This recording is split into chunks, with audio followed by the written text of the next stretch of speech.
Good evening, ladies and gentlemen. This is Nerdist Human, and welcome to the special Games Guide edition of Barbarian Invasion, where today we are looking at how you can play as the Ostrogoths on this game. Now, indeed, the Ostrogoths are one of those emergent factions, one of those ones a bit like the Eastern Empire rebels and the Western Empire rebels who appear out of rebellion. So the Goths are their base faction, and if you get yourself a lovely little rebellion as we're trying to induce here, you will find that, yep, you get hoarded out. And Clonadacia, though, isn't rebel, it is a new faction, the Ostrogoths. From a historical standpoint, this does make sense. The Goths kind of split into two main groups. The Ostrogoths, who were the Eastern Goths, and the Visigoths, who would swing over to the Iberian Peninsula and take over much of that region over in modern-day Spain and Portugal. So, but we today really want to look at the Ostrogoths and how we can play as them. Now, obviously, they are emergent, so what we're going to do is we're going to have a little play around with the game files and make them one of the starting factions. Now, to do that, if I just show you the full map here, it's worth bearing in mind what situation we're in. We've obviously got the Western Empire over here, Eastern Empire over here. Now, if Crimea was its own little area, I'd be tempted to give it to that. Historically, the Goths are said to have come from Gotland over here in the middle of Sweden, which is possibly where their name comes from, and they moved down here before being ejected by the Huns and swinging westward. Now, I would suggest that this sentiment here makes an obvious position to start off with. What I'm going to do is give the Ostrogoths this settlement here, and the Goths can stay around with their normal capital. Now, if you prefer, what you can do is to switch them around, although that will take a fair bit more coding. What I would suggest is, because this place is a lot smaller, we're just going to give it some extra buildings and kind of level the playing field a little bit. So without any further ado, I think what we'll do is we'll head into the game files and I'll show you how you can make this happen. Once inside Rome Total War, you need to click on the BI for Barbarian Invasion folder.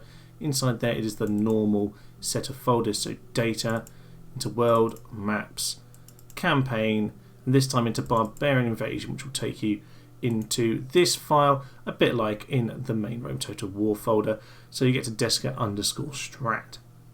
Your first step is naturally to take the Ostrogoths from the non-playable and paste them up into the playable section, making sure you get your spacing correct. Now, if we highlight it, Control F, we'll just scroll down to the Ostrogoths themselves. So, see here, they are dead until resurrected, so we'll get rid of that line. You can leave re-emergent in there. If you do play as them, you won't actually get to continue even if you do die. So bear in mind, if you lose all your family members, you will lose the game. But if you decide to leave the Ostrogoths in, then they can re-emerge if you leave that there. So I'm going to do that. Denarii, 10,000, that is perfectly doable. So we'll leave that there. Although obviously if you want to level it out, the Goths actually start at 15,000. So it's worth bearing that in mind if you want to change it. I'm going to leave it as it is. Naturally, we need to find ourselves a city. So this is the one we're looking for, Visigoths. I'm sure that's completely incorrectly pronounced, but I'm going to stick with it. So I'm going to take the settlement here out of the rebel section, and I'm going to go back up, making sure I got my spacing right. If I search for Ostro, I should find myself here.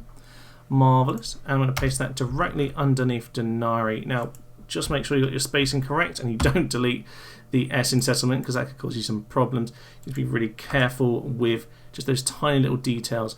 Now, you will notice it's a very small town to its population, and there's only a couple buildings.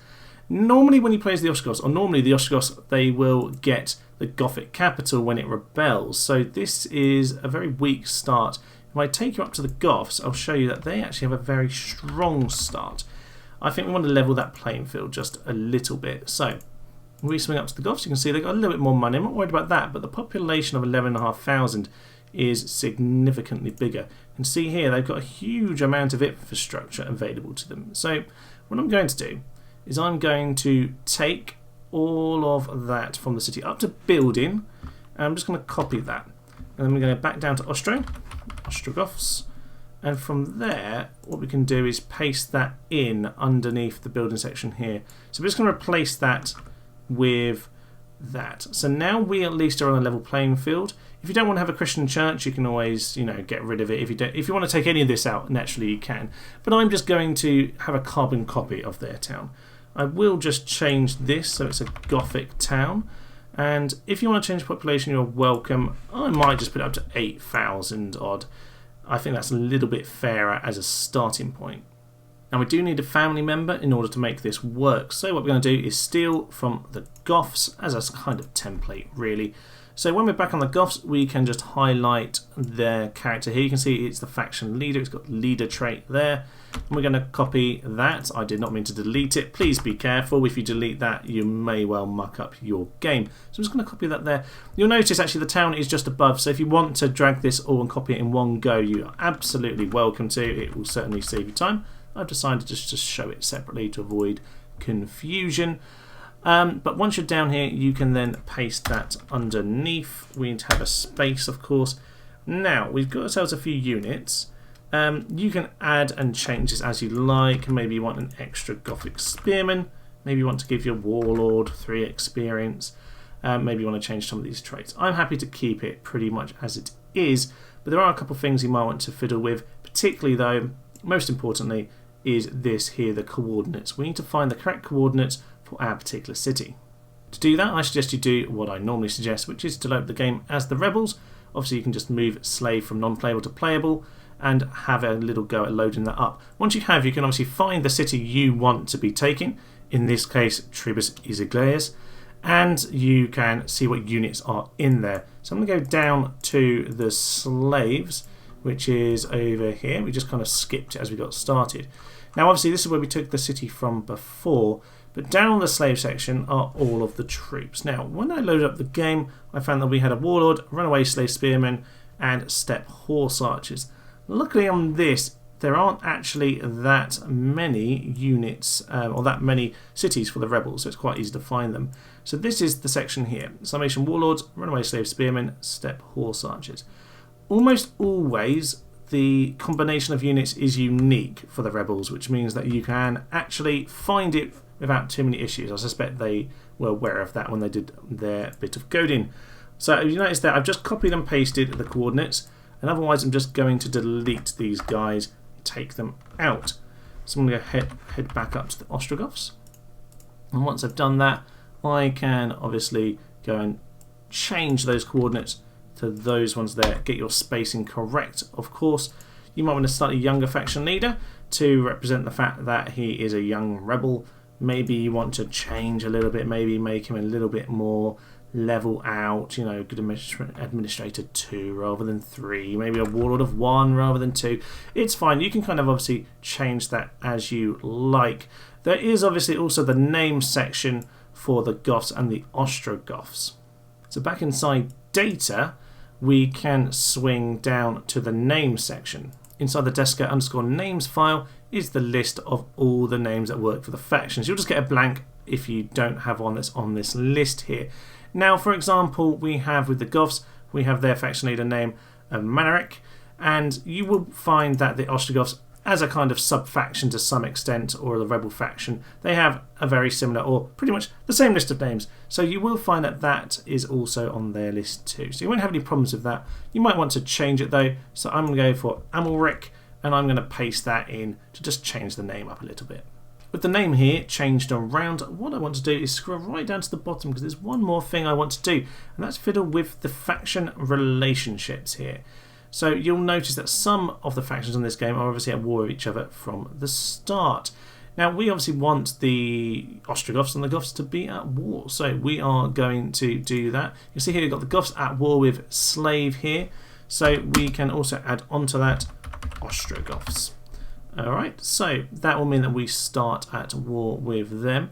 What we also would like to do is be allies with the Eastern Empire. So, faction relationships, Eastern Empire allied to Empire West.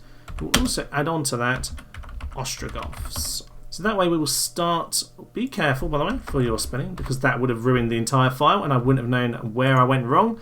Probably best to have started again if I indeed didn't notice that mistake. Yeah, do be careful with the spelling, but we'll now be at war with the Goths and we'll be allied with the Eastern Empire. You will also see over here there are a list of like core attitudes. It's fairly self-explanatory. It does explain it in the diplomacy section here. You've got kind of suspicious, neutral, hostile, at war. You can change the attitudes as well, but it will literally put you at war with each other if you have put that down here. So you can have a little fiddle with these numbers as well. It is fairly self-explanatory, but I'm just going to save it up here and we will get ourselves into the game. You can see that the Ostrogoths are now a playable faction, and you can see 14 settlements, including northern Italy, Illyricum and Dalmatia is a sensible kind of area for them to take over, historically accurate. And we'll go through the roleplay options in a moment or two. Indeed, though, there is a little bit of a blurb. The Eastern Goths, the Ostrogoths that is, settled in Ukraine until the Huns effectively kicked them out, and they became allies of the Eastern Roman Empire, which of course we've set up. They were convinced and persuaded to attack Italy. And indeed it mentions the sub-kingdoms. You've obviously got the Visigoths, or the Western Goths, as well as the Ostrogoths to play around with. So we're going to load it up and see what little empire we've set up. Straight away you can see that we've got a couple problems with how we've set this up. Now, because we've increased the population, our public order is immediately incredibly low. Now, you do get some public order due to the walls on this game, so it's worth bearing that in mind. Probably worth getting ourselves some extra spearmen out straight away. Now, naturally, the happiness is quite low. The public order is low with both of these factions. Partly, I suppose, with the Goths to try and trigger the Ostrogoth event. Now, you can see we can decide to be a horde if we do want to. That is always available for us. We are a horde faction, so we can only get killed by losing all of our family members. We do have a decent amount of infrastructure because, of course, we put that in for us. And our leader isn't too shabby either. At 33, Almeric is pretty darn good, it must be said.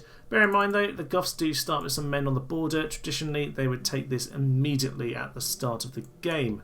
So it could be a little bit tricky. If you want, you can, of course, click the Horde button over here and go on mental smash up the world mode, which could be fun. Now, you can obviously play this how you like, but from a historic standpoint, I suppose it's worth looking at what the Ostrogoths would do. Now, as I've mentioned before, we are allies with the Eastern Roman Empire. You'll see there that these are both set up, enemies of the Goths, allies of the Eastern Empire.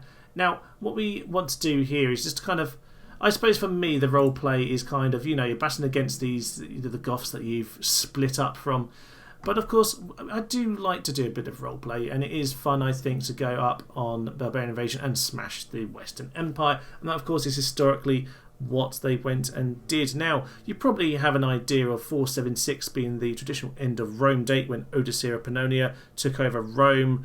And, you know, he threw out the old guy. He deposed Romulus Augustus, the kind of traditional last emperor of Rome. The Senate bestowed the power back to the Eastern Empire, who put Odoacer onto the throne as King of Italy, obviously. King underneath an emperor. We start to see in this sort of era, things go towards the kind of more feudal kind of system, it must be said. You do see the birth of medieval Europe here. And I'm just going to, you know, toggle foul the map here just to give you a little bit of a reminder of what cities we have. But the Ostrogoth kingdom would go on to depose Odoacer in Italy. So Theodoric the Great of our lovely Ostrogoth peoples here would overthrow the Kingdom of Italy. The Kingdom of Italy, by the way, would be what we know as Italy, but it would pretty much just be what's left of the east of the Western Roman Empire. So that would include this kind of area up here to come into Mequincum and the Dalmatian coast. So that's kind of what we're looking at. So when it comes to the Ostrogoth kingdom, that would, I guess, swing into Colonia Dacia and include that. So we're kind of looking to get these swingings of territory around over here. Now, if you really wanted to roleplay, I suppose you'd wait for the Eastern Empire to come and kill you later on.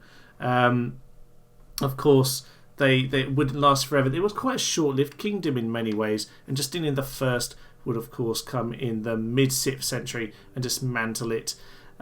Before obviously being kicked out by the Lombardians himself. This is a massively disruptive era with endless migrations, and you know the barbaric horde factions on this game actually don't even do justice to quite how mad everything went. You know, there were Vandals kicked out by Visigoths over here as well as Alanis. You know, you had the Burgundians, did the Franks move in west Lombardians moving south into Italy. It was complete chaos, and you know the game does a good job of trying to show that. But even with all of the mad horde factions, it never even gets quite as mad as the real history. But I think as the Ostrogoths, it makes sense to take out your Gothic rivals over here and then swing into the Western Empire. Try and keep yourself in that alliance with the East for as long as possible. I think that will certainly be a fun way to do it. I probably wouldn't go and immediately leave the town. Albeit if you do that, I guess you can go and just take the town and occupy and whatever. There you are, you've got yourself an army. If you want to do it that way, I suppose you could. Maybe not a bad tactic actually. Not really considered that, but I'll let you play it as you like.